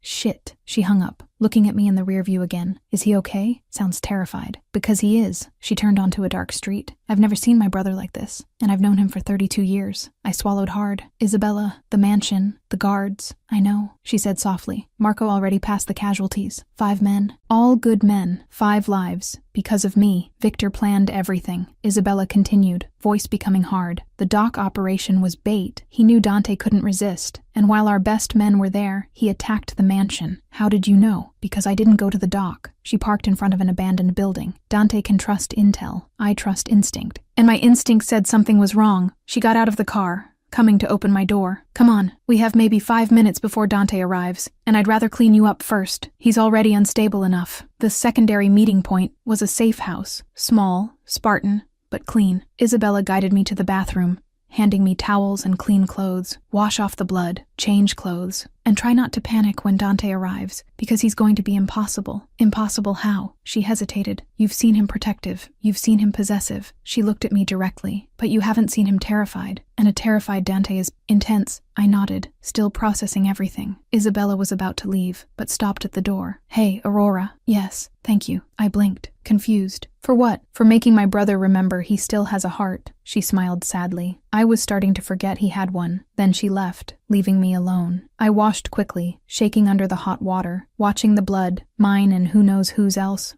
I didn't want to know. Go down the drain. 5 men died today. For me. And Victor still wants to get me. And Dante's out there, probably losing his sanity. I put on the clothes Isabella left. Sweatpants, oversized t-shirt, and came out of the bathroom and heard it. The front door opening forcefully. Quick footsteps. Where is she? Dante's voice was unrecognizable, raw, desperate. Bathroom. But he passed Isabella like a hurricane, and then saw me. The world stopped. He was destroyed, hair completely disheveled, shirt stained with blood. I don't know if his or others. Eyes wild, glazed, as if he'd seen hell. For 3 seconds, we just stood there, looking at each other. Then he crossed the distance in 2 strides and pulled me into his arms so hard it knocked the air out of me. Aurora. He buried his face in my neck, entire body shaking. Aurora, Aurora. Aurora. He repeated my name like a mantra, as if he needed to confirm I was real. I'm here, I whispered, my hand sliding down his back. I'm okay. I'm here. I thought. When Marco said the mansion was attacked, I thought I'd lost you. His voice was broken. Thought they'd taken you and I'd never see you again. He pulled back just enough to hold my face, his eyes scanning every inch as if searching for injuries. Are you hurt? No. Isabella got me in time. He looked at his sister, and something passed between them. Gratitude, relief, fraternal love that was rarely expressed. Thank you, he said simply. Isabella nodded. Always. Then she grabbed the car keys. I'm going to take a drive. Check if we weren't followed. You two talk or do something else. Just don't destroy the place. And left, closing the door, leaving us alone. Dante was still holding me as if I'd disappear if he let go. Dante, I started gently. You need to sit. You're shaking. I don't care. I care. I took his hand, guiding him to the couch. He let himself be guided, but the second he sat, he pulled me onto his lap, wrapping me completely. I almost lost you, he murmured against my hair. A few more minutes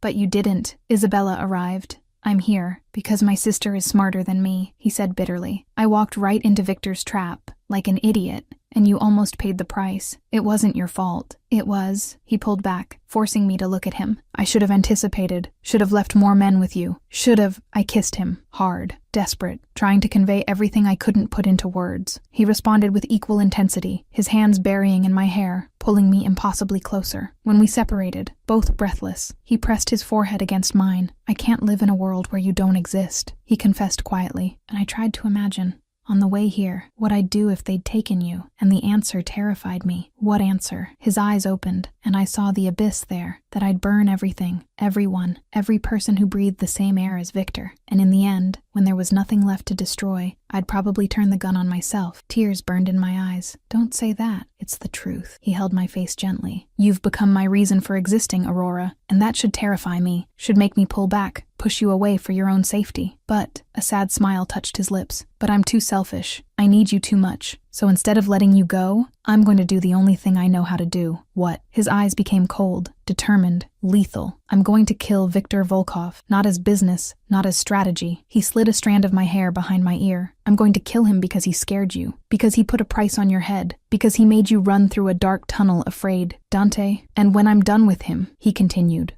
voice becoming lower, more dangerous, I'm going to make sure everyone in the underworld knows. Aurora Salvatierra is under my protection, and touching her is signing your own death warrant. I should have been scared, should have been horrified by the casual violence, the bloodlust, the promise of death, but all I felt was security, because he's my monster, and monsters protect what's theirs. When? I asked simply. Surprise crossed his face. When what? When are you going after Victor? He studied me for a long moment. You're not going to try to convince me not to do this. Would it make a difference? No. Then why waste words? I touched his face, feeling the stubble scratching my palm. Just promise you'll come back to me. Something softened in him. Always. He promised. kissing each of my fingers. Always come back to you. The door opened, and Isabella entered. Hate to interrupt, but we have a problem. Dante sighed. Of course we do. What kind? Victor sent a message. She tossed a phone to him. You'll want to read this. Dante caught it, his eyes scanning the screen, and I saw the transformation, from man to monster in seconds. Son of a bitch, he growled. What is it? I asked, my stomach sinking. He showed me a photo of Mrs. Cardoso, my boss from the library, tied to a chair, blindfolded, and below, a message. You have 24 hours to deliver the girl, or every person she knows will pay, starting with this one. The world spun. No, I whispered. No, he can't. She has nothing to do with this. He's forcing your hand, Isabella said darkly. Knows you won't risk innocence. I looked at Dante, seeing the conflict in his eyes, and knew what I had to do. I'll go, I said. What? Both spoke at the same time. I'll turn myself in. It's the only way to— No! Dante roared, standing so fast he almost knocked me over. You're not going anywhere near that psychopath. People are going to die, Dante.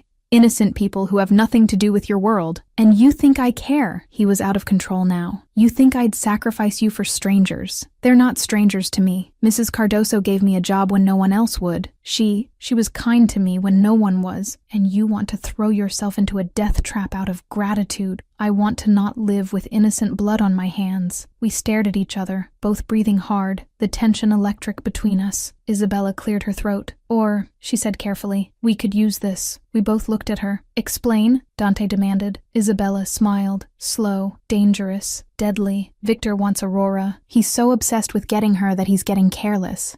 So we give him what he wants. Isabella, I warned. Let me finish. She raised her hand. We pretend to deliver you. Set up an exchange. You for the woman. But it's a trap. Our trap. Dante was silent, processing. Continue. You take Aurora. Pretend you're delivering her. Victor lets his guard down, thinking he's won. Isabella gestured. And then we attack. From all sides. End him and his men once and for all. Using Aurora as bait, Dante said, voice ice cold. Using Aurora as a weapon, Isabella corrected. There's a difference. And if it goes wrong, if they actually get her, Isabella looked at me, then at her brother, then you do what you always did. Move heaven and earth to get her back. The silence was heavy. Then Dante turned to me. No, he finally said. Too risky. Dante, no. Aurora. He came to me, holding my shoulders. I'm not risking you. Not like this. What about Mrs. Cardoso? All the other people he'll threaten. I'll find another way. There's always another way. Not this time, I said softly, placing my hands over his. You know there isn't. This is our best chance to end this once and for all. I saw the war in his eyes, the monster that wanted to lock me away somewhere safe forever, and the man who knew I was right. I hate this, he finally said. I know. If something goes wrong, it won't, I promised, even though I wasn't sure. You won't let it. He pulled me into his arms, burying his face in my hair. You're going to be the death of me, he murmured. Or your salvation, I replied. Isabella cleared her throat again. So, are we doing this? Dante was silent for a long moment, then nodded. Once, definitive. We're doing this, he said. But my way, with my rules, and if Victor even thinks about hurting her, I forget the plan and just kill everyone. Fair, Isabella agreed. Now let's plan how we're going to end this son of a bitch once and for all. And as they planned, only one thought echoed in my head. In 24 hours, I'd be face to face with the man who wanted to destroy me, and my life would depend on Dante, completely. Agora tenho o capítulo 10 e o epílogo final. Vou traduzir e adaptar para o inglês, mantendo a intensidade e o suspense do final, além do gancho para uma possível continuação. Chapter 10. When the game ends in blood 24 hours. It felt like a lifetime,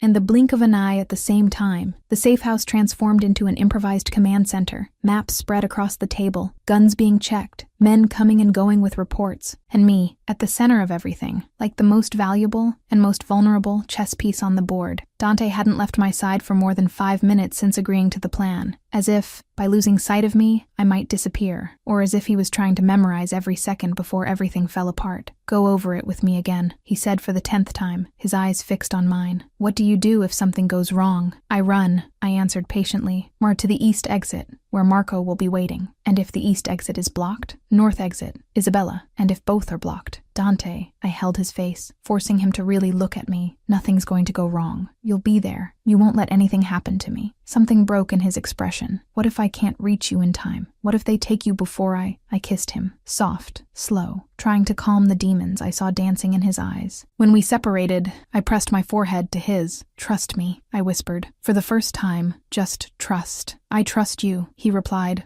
voice rough. It's the rest of the world I don't trust. Night fell too quickly. The exchange was set for midnight, in an abandoned warehouse near the harbor, because of course it would be in an abandoned warehouse. Villains were never creative with locations. Stop thinking about books. Aurora, this is real life, real bullets, real death. Isabella helped me dress. Dark clothes, practical, easy to run in. She pulled my hair into a tight ponytail. "Are you ready?" she asked, studying me in the mirror. "No," I admitted honestly, "but I'm going anyway." She smiled, something like respect in her eyes. "You're stronger than you look," she said. "My brother chose well. I don't know if he chose me or if it just happened. With Dante, nothing just happens." Isabella placed her hand on my shoulder. "He chose you, since the first letter, maybe before that. And men like my brother, when they choose forever, forever. In a world where tomorrow is never guaranteed." Marco drove us in 2 separate cars. Dante insisted I go with him.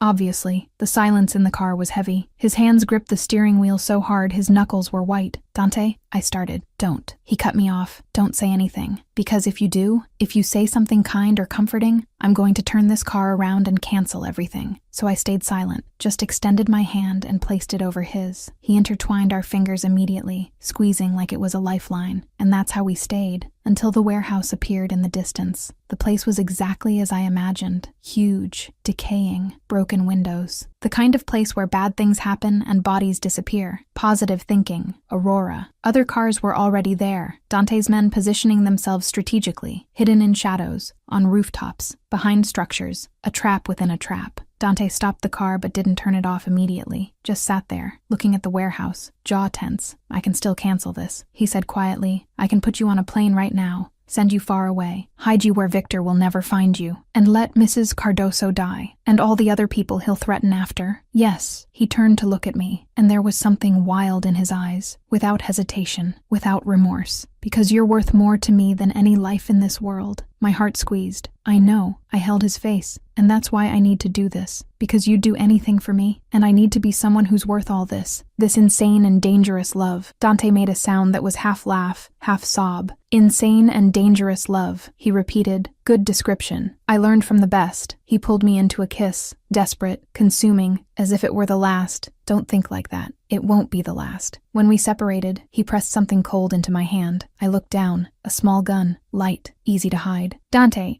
I don't know how to shoot. Just point and pull the trigger," he said, closing my hand around it. "If anyone who isn't me gets too close, you shoot. Don't hesitate. Don't think. Just shoot. I don't know if I can kill someone." His eyes became hard. "Then you shoot to wound. But, Aurora, if it's between you and them, you choose you. Always. Understood." I nodded, swallowing the lump in my throat. He helped me hide the gun at the small of my back, under my shirt. "Ready?" Marco asked over the communicator. Dante hesitated, then answered, "No, but we're going anyway." We entered the warehouse together. The door creaked loudly, echoing through the empty space. Our footsteps resonated on the cracked concrete. Weak lights illuminated the center, where there was a chair, and in it, Mrs. Cardoso, still blindfolded, still tied, but alive, thank God, alive. "Mrs. Cardoso!" I wanted to run to her, but Dante held me back. "Wait," he murmured. "Not yet." Then I heard it, clapping, slow, deliberate, mocking, and Victor Volkov emerged from the shadows. He was ordinary. In a strange and disturbing way, he was completely ordinary. Average height, average build, a face you'd forget in a crowd, but the eyes,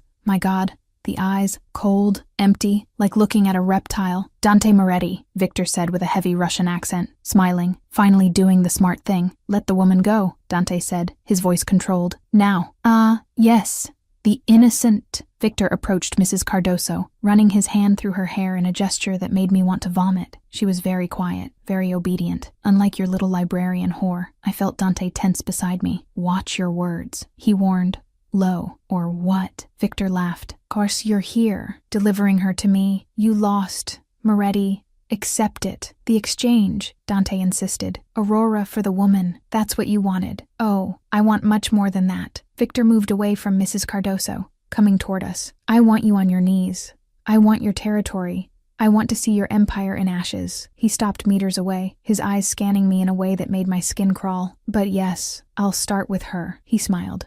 "Come, little Aurora. Your new owner is calling. New owner, as if I were an object. Something boiled inside me. "I'm not anyone's property," I said, my voice coming out firmer than expected. Victor raised his eyebrows, amused. "Oh, she has spirit. Good. It'll be more fun to break her." Dante moved in front of me instantly. "Touch her, and you die. You're not in a position to make threats." "No," Dante smiled, and it was the monster's smile. "Then let me correct that." He made a hand signal, and everything exploded into chaos. From all sides, Dante's men emerged from the shadows, rooftops, corners, impossible hiding places, all armed, all pointing at Victor and his men. Victor's expression changed, from confident to furious in seconds. "You set me up," he hissed. "You really thought I'd hand her over?" Dante took a step forward. "That I'd be stupid enough to trust you." Victor gestured, and his own men appeared, more than I expected. "Much more. Looks like we both had the same idea," Victor said. "Difference is I have more men. Quantity isn't quality," Dante retorted. "Shall we test that theory?" The air became electric. 40, 50 men facing each other, guns raised, fingers on triggers. One wrong move and everyone dies. "Last chance, Victor," Dante said. "Let the woman go. Leave. Forget Aurora, and I'll let you live." Victor laughed, a genuinely amused sound. "You think you have power here? You're so obsessed with this bitch you've lost all perspective. It happened too fast." Dante fired, not at Victor, at the rope holding Mrs. Cardoso. She broke free, falling from the chair. Marco appeared out of nowhere, grabbing her and running for the exit, and then hell began. Gunshots exploded from all sides. Dante knocked me to the ground, covering my body with his, as bullets flew overhead. "Run!" he shouted. "East exit! Now! I'm not leaving you! Aurora, go!" But before I could move, hands grabbed me, pulled me out from under Dante, dragged me backward. "No, no, no, no!" "Dante!" I screamed. He turned carne, and I saw it, the absolute panic on his face. "Aurora!" He tried to reach me, but more men appeared, blocking him, and I was being dragged, kicking, screaming into the warehouse shadows, away from him, away from the light, away from safety. The man holding me was huge. His arm around my waist was like iron. "Stop fighting, bitch," he growled. I remembered. The gun at my back. I stopped fighting for a second, just one, reaching behind me. My fingers touched cold metal. I grabbed it, turned as much as I could, and fired. The recoil almost broke my wrist. The sound was deafening, but I hit his shoulder. He released me, screaming, and I ran. No direction, just away. I found myself in a dark hallway, boxes stacked on both sides. Behind me, I heard footsteps. He's coming, or others are coming. I kept running, heart exploding, lungs burning, until I bumped into something solid. Hands grabbed me. I screamed, trying to shoot again. "Aurora, it's me, Isabella." I almost collapsed with relief. They grabbed me. I shot. I know. I saw. "Good girl." She pulled me. "Come on. North exit. Quick." We ran together, gunshots still echoing behind us. We almost reached the exit when I heard it. Dante's voice, screaming my name, thoughtless, desperate. "He thinks he lost me. I need to go back," I said to Isabella. "Are you crazy? You need to." "He thinks they got me," I shouted. "I need to show him I'm okay." Before she could stop me, I ran back to the chaos, back to the danger, back to him. I found Dante in the center of the warehouse, surrounded by bodies, covered in blood, and completely, absolutely feral. He was fighting like an animal. No strategy, no control, just pure rage. "Where is she?" he roared at a man he was holding. "Where did you take her?" "Dante!" I screamed. He froze, turned, and saw me. The relief that passed across his face was devastating. "Aurora!" He dropped the man, who fell unconscious. I started running to him. He did the same. We met in the middle, him pulling me into his arms so hard it knocked the air out of me. "You're okay. You're okay. Thank God you're okay," he repeated like a mantra, checking me for injuries. "I'm fine. One of them grabbed me, but I shot him and—" "You shot him." He pulled back, looking at me with a mixture of pride and disbelief. "And my little librarian shot someone." "You told me to shoot." He laughed, hysterical, relieved, and kissed me, hard, desperate, in the middle of chaos. When we separated, he pressed his forehead against mine. "Never again," he swore. "Never again do I put you in danger." "Dante," I started, but then I heard it, a click, the unmistakable sound of a trigger being cocked. I turned. Victor was there, bloodied, wounded, but alive, and with a gun pointed directly at me. "If I can't have her," he said, smiling with blood on his teeth, "no one can." Everything slowed down. I saw his finger squeeze the trigger,